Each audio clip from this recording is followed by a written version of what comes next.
സ്നേഹിച്ചയാളെ കൊന്നവനെ വിവാഹം കഴിക്കേണ്ടി വന്ന ഒരു പെൺകുട്ടിയെക്കുറിച്ച് നിങ്ങൾക്കറിയാമോ? ചെറിയ പ്രായം മുതൽ ഉമ്മാച്ചുവിന്റെ മനസ്സിൽ മായൻ മാത്രമായിരുന്നു.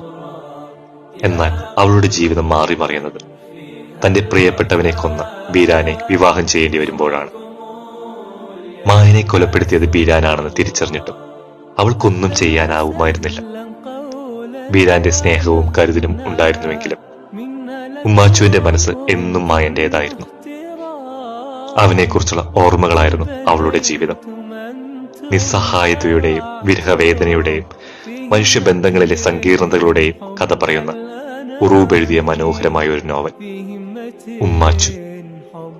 ചില പ്രണയങ്ങൾ എത്ര കഴിഞ്ഞാലും മനസ്സിൽ നിന്ന് മാഞ്ഞു പോകാത്ത ആഴമുള്ള ഓർമ്മകളായിരിക്കും. ജീവിതം ഇഷ്ടപ്പെടാത്ത വഴിയിലൂടെ സഞ്ചരിക്കുമ്പോഴും ഹൃദയത്തിൽ സൂക്ഷിച്ച ആ പ്രണയത്തിന് വേണ്ടി ജീവിച്ച ഉമ്മാച്ചുവിനെ പോലെ ചിലരെങ്കിലും നമുക്കിടയിലുണ്ടാകും. അത്തരം പ്രണയങ്ങൾ ഒരിക്കലും അവസാനിക്കാത്ത യാത്രയാണ്.